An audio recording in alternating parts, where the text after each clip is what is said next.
Valentine's, everybody, and this week on Horror Movie Night, we're talking about, I can't say it's really a horror movie, but man, does it have zombies and love, and that is all I really needed for a Valentine's Day pick. You know, I didn't even look at the schedule. I just thought that this was another 1993 movie, so we were going to do it because of it being 30 years old. I don't know. Because of our reign of terror of 1993. Be stopped. So I'll reveal the wizard behind the curtain a little bit. I've had a vision for us doing My Boyfriend's Back on Valentine's Day since the very first year of Horror Movie Night. Damn. But my vision had always been that it would almost be like a pseudo April Fool's type joke where none of the main hosts would be doing it. It would be the wives and girlfriends of the main hosts. Oh, that's right. Yeah. But it's been 8 years with no significant other in my life, and I was like, you know what? We hit the 30-year anniversary. I'm just pulling the ripcord on this one. So that dream slowly died, and I just decided to pick My Boyfriend's Back this year because it's the 30-year anniversary of it. Well, listen. That aside, Carly hates podcasts, so I'm they aware. wouldn't, yeah. So I mean, just as that's lower on the reason list, but it certainly is part of it. It can be. I'll get into this a little bit as we discuss, but this is a movie that I remember the trailers for as a kid. I definitely rent it for a sleepover. I was actually scared by this movie because of a specific scene that like freaked out my 7-year-old brain when I was watching it, and I really do love this movie. This is a infrequent rotation for Weird Ass Movie Night. Whenever we get into like Valentine's Day, it's always like something that comes up as a possible movie. But I'm not sure. Was this either of your first watches? It was my first. I don't know why I was shaking my head. It's a fucking podcast. only the patrons Scott, get to know. You're like, it's a visual medium now. Scott, you seen this before? Oh yeah, dude. This feels like something you would fucking hate. I didn't. So I started off Maybe not hate. liking That's it. strong. I was like, man, this has not aged well because I watched this in probably junior high for the first time. Maybe early high school, but yeah, I definitely saw this movie twice before I turned 18, I guess, and then not again until this year because I did know that Matt had it on his list for us, and I was like, I'll just save it. I'm not like in a big hurry. I'll just watch Hello, Mary Lou if I want to watch a horror movie that makes me feel like the 50s. So that's why I was like, Scott might like this because even though it never explicitly says it's the 50s, there's definitely a 50s. Feels like it. Yeah. Well, no, like it's veneer 1993. across it. Yeah, it's very interesting how it's 1993, but like every main character is pretty much dressed like a 50s kid, and I mean particularly Missy, but also what's the zombie's name? Nick. You know, I'm looking at all my notes, and I didn't write down a single character's name. I didn't write down. Yeah. The only thing I have written down is or Philip Seymour Hoffman is written down. Yeah, but he's Philip Hoffman in this. He's not Philip Seymour Hoffman because I saw that in the intro credits, and I was like, "Is that? Please tell me that." And it was that.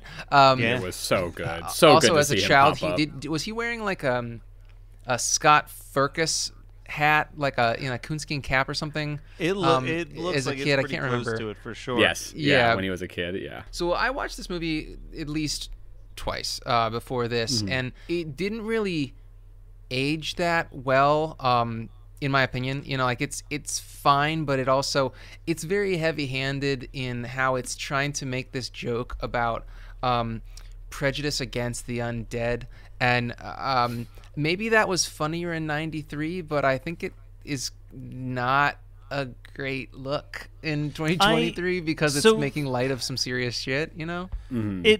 So I think that this movie, every time I watch it, I find it very interesting because it feels like it's one of the few things I can think of where it feels simultaneously very of the time that it was released, but also very not of the time it was released. Like, I agree with you, like making those allegories, it feels like they're trying to say something satirical and poignant, but they're kind of also screwing gotta make up jokes. Yeah, They packaged it too loose, Yeah, almost like too funny. It's there's too many thing is- opportunities to make a zombie joke it's- that is. Yeah, But but it's the jokes also are actually pretty good. the jokes are pretty thought good. But so. I was going to say it's also just like it feels too weird for a This is a 1993 movie. weird movie because It's the bizarre. best thing about the thing that really makes it feel bombastic is the amount of dream sequences that we get. Yeah. But Yeah. the thing that actually endeared me to it, because I really did not like that first dream sequence when so the conceit of the movie for the uninitiated is that the main character has been in love with the girl down the street, like the girl next door Missy. type. That's the Missy. only name I remember. Yeah. Johnny is the dude's Johnny name. and Johnny. Missy. Oh, that's right. It's such a generic That's like why I was like, 50s is it guy Ricky? name. Yeah. You know, but so he's been in love with her since they were kids, and he fucked up at And he's their- finally 30 years old. Yeah. He fucked up when they were having their like 8th birthday party. He had a present for her. He didn't give it to her, so he's been carrying this torch all through junior high and high school. And at the beginning, there's this. He sits right in front of her in class, and he has a sex dream in class where she like straddles him, and then he's like gonna have sex with her in front of the entire gymnasium. But then the teacher's like, "This is the most pathetic sexual fantasy I've ever seen," and it doesn't work for me. And I was like, if they're gonna, I didn't remember enough. I was like, are there gonna be a bunch of these? I'm not gonna enjoy myself. But then so the conceit of the movie is that he plans out with his buddy, who also looks 30, to fake a knocking over the corner store that Missy works at, and he'll save her and she'll go to prom with him. Yeah, easy peasy. Yeah, simple. But then an actual robber comes dressed in the exact same black Well, he trench takes the coat mask and- from the kid. Yeah, he takes the mask. He goes, yeah. "Give me your But mask."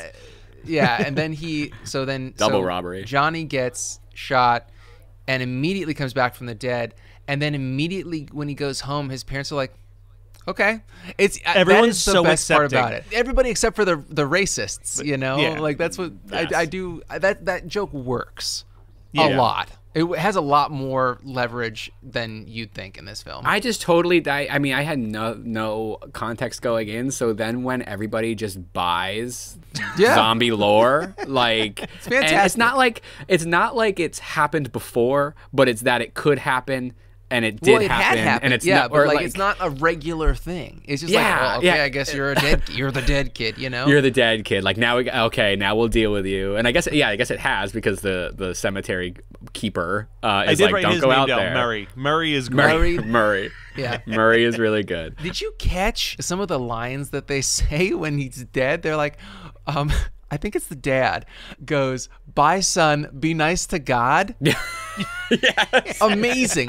It's those little throwaway lines. There's no beat. Yeah. It actually is really good. That's where I mean, like, it feels very 1993, but it also feels too weird for that, because this feels like, if you told me this was like late 80s, right? Like this was made right after Heathers, I'd be like, absolutely. Like it kind of has that same like vibe. It feels like a John Waters movie. It really feels like The bright colors also. Yes. yeah, like it feels like it's right in that same ballpark as like a Hairspray and Crybaby, where it's just like absolute suburban, even Serial Mom, like the just like overwhelming acceptance of absurdity is so delightful in this. But I even like the dream sequence that you didn't like. That is like the most 80s moment of this movie for sure. That is like straight 80s shit. But there is a couple lines in there that I like, specifically like she starts straddling him on his desk, and I like the break of the fourth wall where he goes, "Ah, I'm dreaming." Yeah. Like, Yeah. It's like that like sudden realization. Yeah. I respect that. He's about to have sex, and the ref calling the play because they don't have a regulation size unit for. Yeah. That's what I didn't like, because I was like, this is like a 93 joke. And then a cop just shoots him. It's so good. Like it's like it. Well, the cop escalates to is so Missy's dad. crazy. Yeah, Yes, right. Yeah. Oh my god, yeah. So I heard a little clickety clackety. Well, we were talking about probably the most explicit part of the movie, except for when his dick falls off again in a dream sequence. And because he's decaying throughout the movie, I went with Bone Zone Session IPA from Short Throw Brewery. Very nice. Megan picked the next 2 weeks worth of drinks for me. So I went with, or we went with Dead Man's Curve. It's an India Pale Ale. Very nice. Too bad we couldn't find a leader of the pack to go with it. So immediately after that sex scene, he's trying to talk to Missy because she's just broken up with the football player. And as she's trying to talk to him, football player comes back to win her affection back. And he just looks at him and goes, "What's up, Dingle? Nice zit."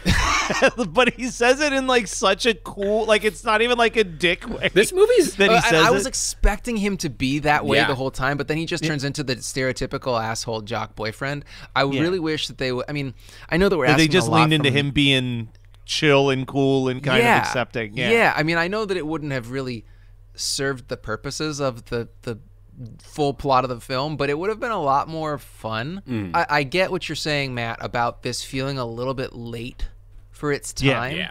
I think that if it was 5 years earlier, maybe 6 years earlier, I think that's where it would have been. One of two ways, honestly. I could see it 5 years before this came out, or like in the last 5 years. You know what I mean? Like, I think that this movie weirdly would feel at home with something like Swiss Army Man. That's just so strange and so weird, but just like everyone just buys into the reality of it, where it's just like, we're going to throw you something batshit insane.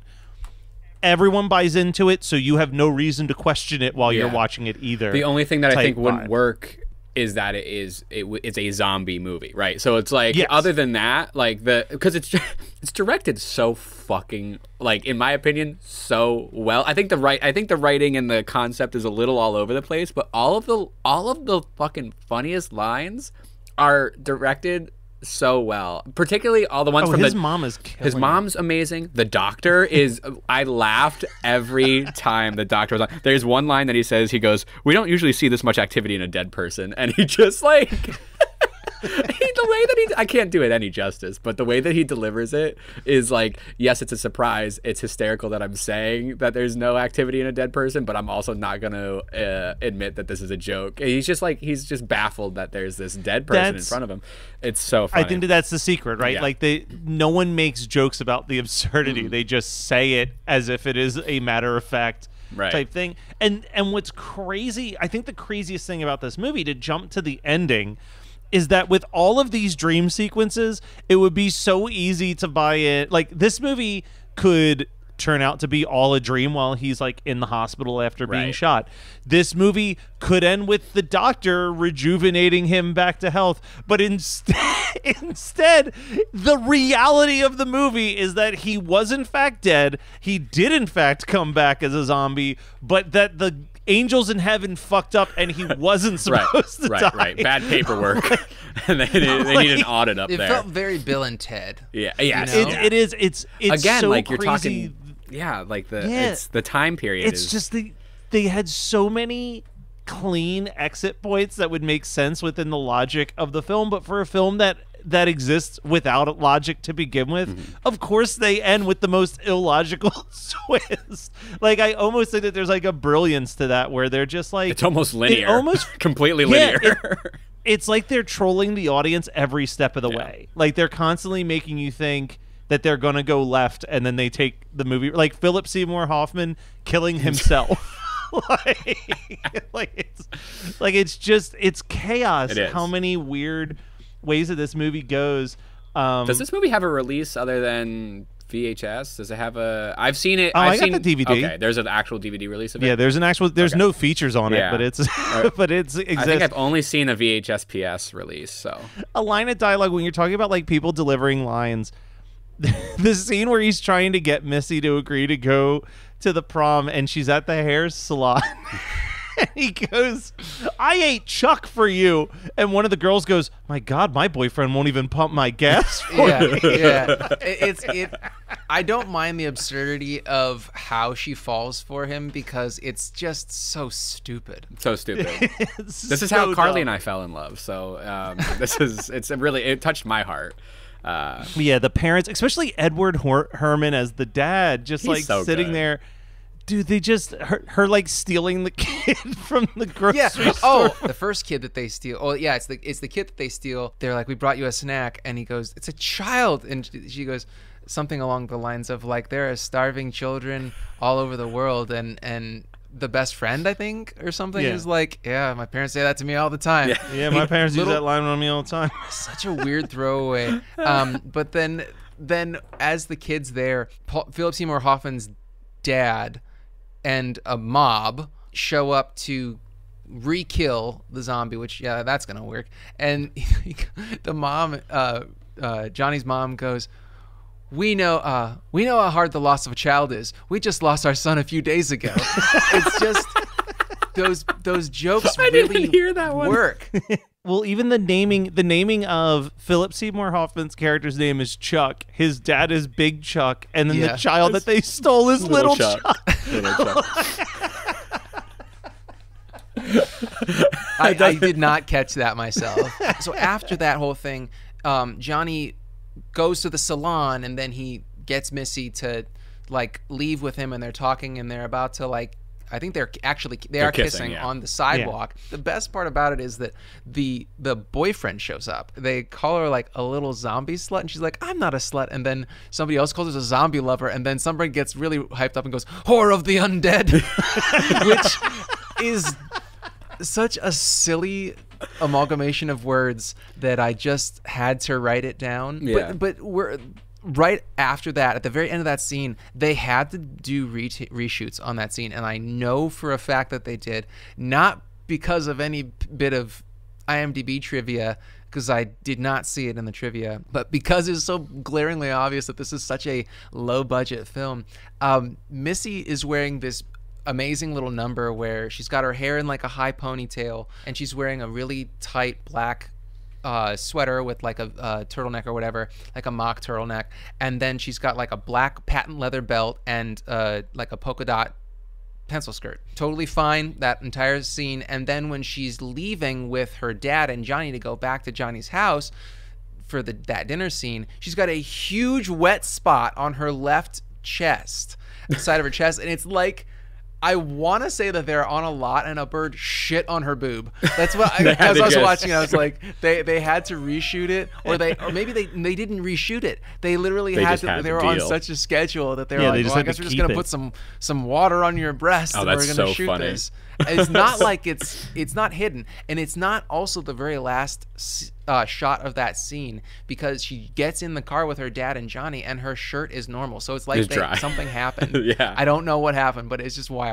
You know, this movie could have gone so much more extreme. Like, it could have been more sexual, or it could have been more gory. It could have been so much more. It could have been so excessive. This is the embodiment of a PG-13. And I love that about it. I think that's actually movie. Come on, guys. Really. And I think that's the charming bit about it for me, is that like I feel like I like Fido, and I like other sort of like horror comedies that kind of like take the concept, go extreme, but then like I think that the charming part of this is that it's not that, and I actually get to hear those lines, or I get to like, you know, absorb sort of truly the comedy of it. And you're right, Matt, it's not really a horror movie besides the concept of the zombie, but it works for what we watch here. Like, yeah. I think it totally works. I don't want anybody to think that we have regrets for watching and discussing, or that we should apologize for watching and discussing. Well, we will never apologize. Our shit. I've only apologized for one movie, I think, and that's Burial Ground. Other than that, I don't think I'll ever apologize for a couple other ones too. Yeah, I should have. But I'm standing my ground. Well, so we're right at the part that literally scared the shit out of me when I was 7. The second dream sequence. Is the second dream sequence. Third dream sequence. Yeah, I guess it's the third dream sequence. Second one's when his dick falls off. Also when horrifying. He eats Big Buck, and it's just this skeleton with a talking head on the top of it. My child brain could not process the image that was playing before my eyes, and I was just done. I was like, okay. But I definitely remember, like, dreaming about that skeleton with a human head as I went to bed. Yeah. Like, Did the it skeleton was the skeleton scarier in your mind's eye, or was it still bleached Oh, white 100%. plastic? Because Okay, because it was It's like always worse. years before I watched this movie after that, and when I did, I'm like, what? Like, it's like the most plastic, like so good. cheap. It's such a funny gag. I love it. But I can see how it'd be scary. I'd be horrified. Like, I would be so If scared. you're a child, yeah. Yeah. And another one of the only other lines I wrote down, because I just think that the delivery of this line is perfect. Johnny accepts that he cannot go to the prom. His friend is like, I've got the plan, dude. Eat Buck. Like, just eat Buck. Show up as Buck. Problem solved. And Johnny's like, nah, that's not what I'm going to do. Like, and he like goes to the graveyard. And he's basically preparing himself to like fall into his corpse and basically fall into the coffin and disintegrate into nothingness. But just before then, he just looks at his friend and just goes, "You're the worst friend I've ever had." And he says it like so sincerely, and they never really draw attention to it. And I just, again, it's like that weird inverse of like any other movie. This would be like this very sentimental goodbye. Yeah. And he's just like, Well, he "You're the never worst." had to. They didn't have to discuss it because he got to go to prom, then he died for real, and then he goes to heaven and he comes back, and it's a time loop, and he gets to relive everything. So, Yeah. With the knowledge of what he could have done. and his assume. dick won't fall off this time. Yeah. So the director, fun bit of trivia for me, because I've been super obsessed with Altered States recently, the movie and the book and everything. So the director of this movie plays William Hurt's collaborator and peer in Altered States, which is probably he's my favorite character maybe in that film. And then obviously he's gone on to excuse me, his name's I'm scrolling. I apologize. His name's Bob Balaban, who is he's an actor. As if you've seen him, you would immediately know him. I think he's in A Mighty Wind and a lot of comedy stuff. He's in Close Encounters of the Third Kind and obviously Altered States. But he's directed a bunch of TV after this. He hasn't done a ton that of guy. other, yeah. He Yeah. hasn't done a ton of other He things. directed but- this? Yeah, he directed it. Yeah. It's one of his first Holy things. shit. It was just fascinating because he is a comedy actor. So I think that Yes. Scott, you know what the only other one of the only other movies is that he directed, and it totally makes sense when I say it? Fucking Parents. Oh He my did God. Parents and then immediately followed it with this. It's practically the same movie. Yeah, except this is way better. This has is a much so better much movie than more Parents. watchability. Yeah. So I got to talk to you guys about Tracy Lind. That's Missy in this. This is some crazy shit. So she dated Dodi Fayed right before he dated Diana, Princess of Wales, and then died in the car wreck. Whoa, that's insane. That was the craziest shit when I went to her, because I was like, she looks familiar. And I guess I recognized her from Fright Night Part 2. I don't know, Yeah. but holy shit. So she started modeling at 13, which is, creepy in and of itself. And then she actually, like in 97, she went public with accusations of abuse regarding former boyfriend Dodi Fayed, who later died in a car accident along with his new partner Diana, Princess of Wales. That was also the same year that she quit acting, 1997. She was just too private, and she was really fun in this. Hi listeners, I'm Carolina. And I'm Tessa, and together we are Femme Regard Podcast. Femme. We are a show dedicated to educating and entertaining underdeveloped filmmakers and film enthusiasts alike. We love sharing our experiences as filmmakers, what we've learned and what we've gone through. And we love bringing on professional industry guests. We want our listeners to learn from the best and get an honest account of the biz. So come join the Femme Fam and give us a listen every Friday. Streaming on all the major podcast platforms, including YouTube and our website, femregard.com, and of course, the Geekscape Network. Matt, what are you going to double feature this with, since it's your pick? I mean, there's a lot of great options. We've maybe even said a few of them, but I'm going to go with a movie that I am 90% sure when we discuss this movie, I said that My Boyfriend's Back would be my double feature, and I love some symmetry. Yeah. My Best Friend's a Vampire. Yes! That's why I was like, I think about 5 years too late. That movie is really good. I think I like that movie movie's so better much than fun. this. Kyle, what do you have for your double feature for this? I'm gonna go with another sort of like fun. This is actually of its time and a little more extreme. I'm gonna go Better Off Dead. I think that like it They just feel very- tonally like it feels right up there, and it leans a little more horror, just more because of the effects and stuff. But it's just like it's just so fun, and it just feels like it kismet.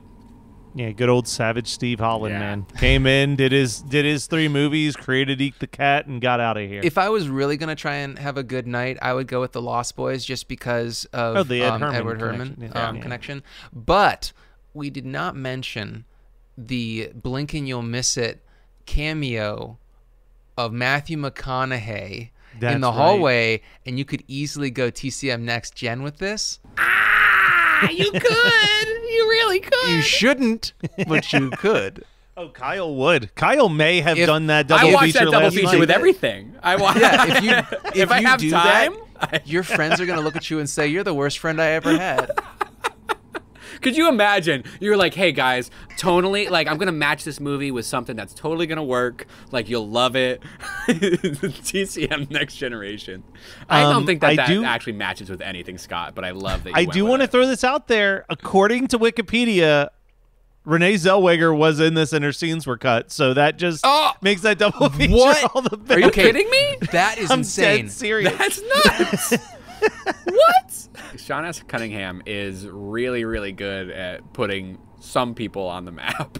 I do want to throw out the other movie that I was thinking would be a perfect double feature with this. In all honesty, might be the best double feature for this.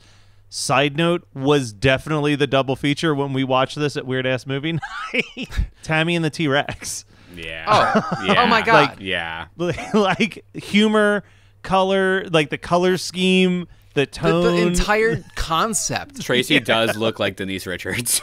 Like, would you watch the gore? You would watch the edited version. You wouldn't watch the gore. Of course, cut. we would watch the gory version. We are not wasting time on that edited version. I want the gore cut of my boyfriend's back. Yeah, That's what I give want. us the gore cut. Well, anyways, Matt, why don't you tell us what you have been enjoying this week? I actually have a big one to talk about, so I am going to table mine until the two of you go first. All right, well then, Kyle, why don't you take us away with that next? Watch a movie called Wicked World. AGFA, American Genre Film Archive, put it out with Bleeding Skull, and it is a shot-on-video, apocalyptic piece of trash. So you had a blast, right? So Carly went away for 5 days, and Mr.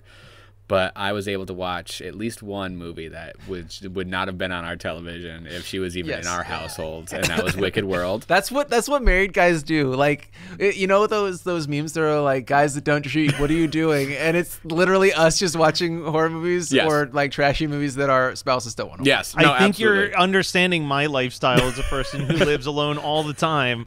That Right. your my wife is away for the weekend so I can watch whatever I want is my everyday.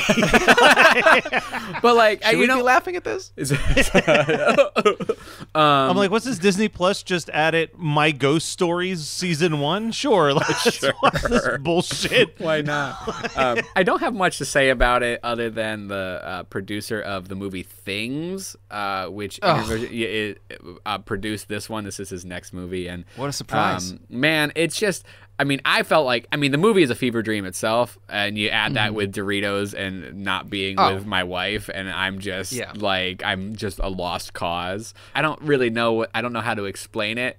But I just want to throw it out there for people who have heard my suggestions or my double features and have wanted to seek them out themselves, which isn't many. I think it's maybe 2 people. But to you, I did watch Wicked World, and boy, my brain was blown the fuck up.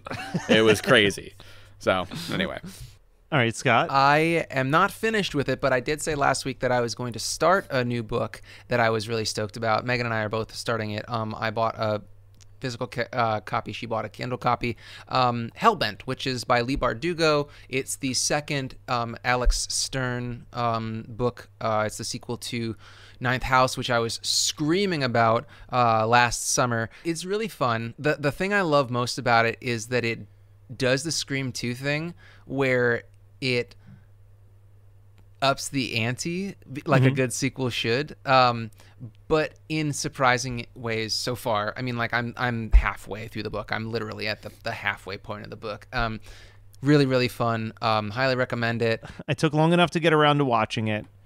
I finally saw Everything Everywhere All at Once. Nice. It's an absolute fucking mess. I won't spoil anything for you, Kyle, I promise. Thank you. It's an absolute fucking masterpiece. I do love this period of the Oscars because by all accounts, this movie should win Best Picture of the Year. Like it is more unique and forward thinking than anything else that's nominated.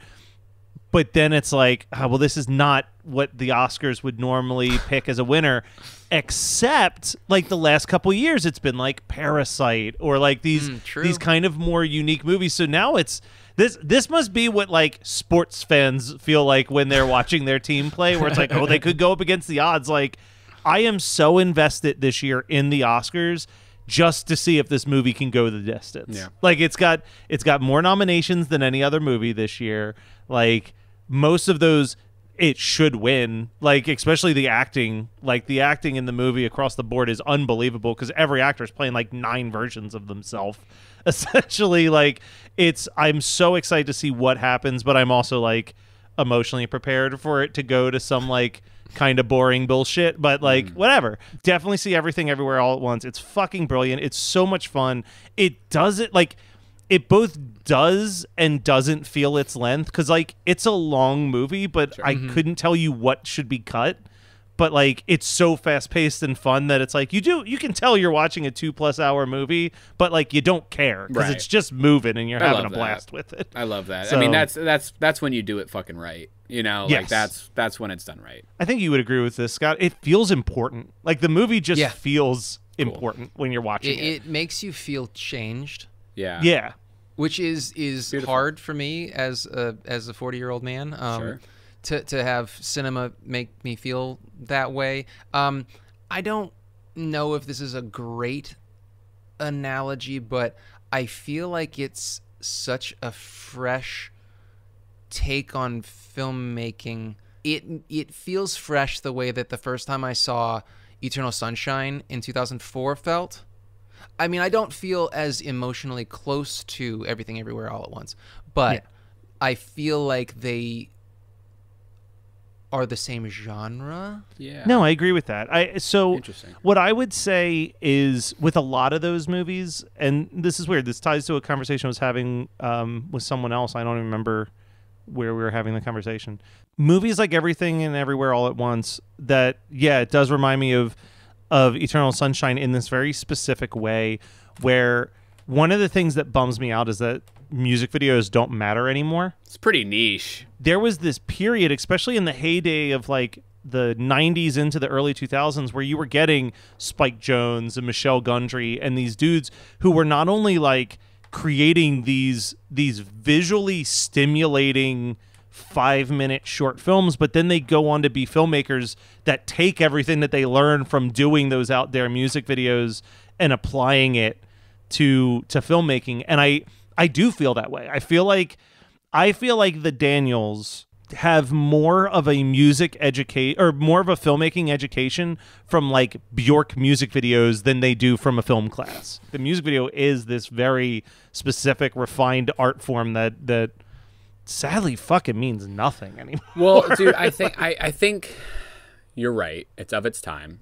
And I'll keep this short, but like I think that in actuality that there's the outlet for such filmmaking is not as publicly seen. So I think that, you know, you're saying these people are making 5-minute shorts and they're being like really either evocative or groundbreaking or all of these things, which the music video was. But what you're referring to is your ability to see it and the and the outlet in which you were able to Yes. see it. Yes, So because people still make short films all the fucking time. Right, Yeah. and so the short films that people are making that then are the auteurs of our current day, and I'm talking still genre, like, you know, because that's just our bread and butter.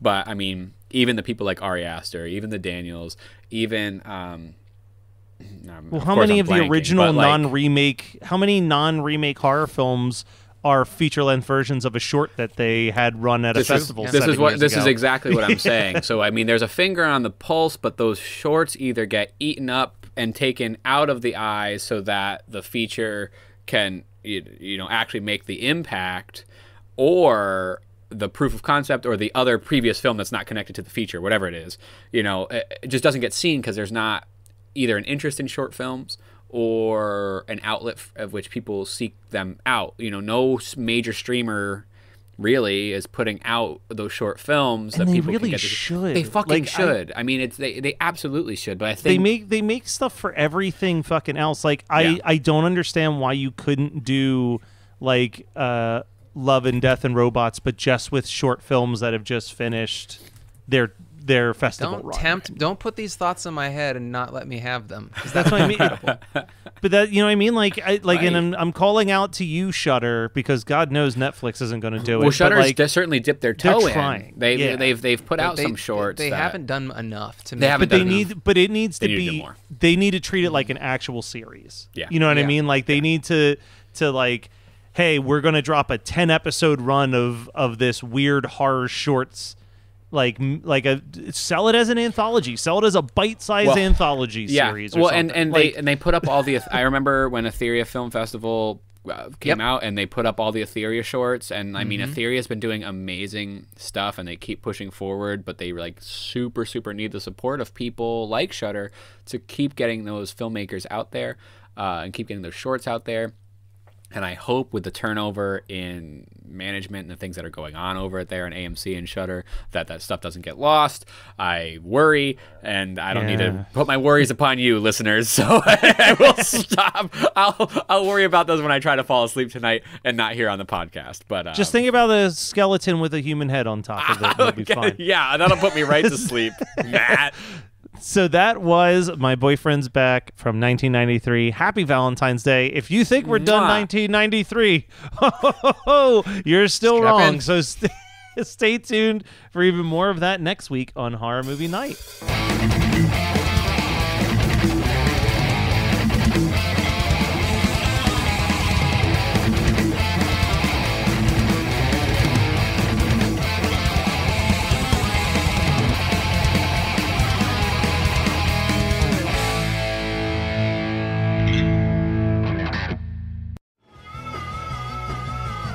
You're listening to the Geekscape Network.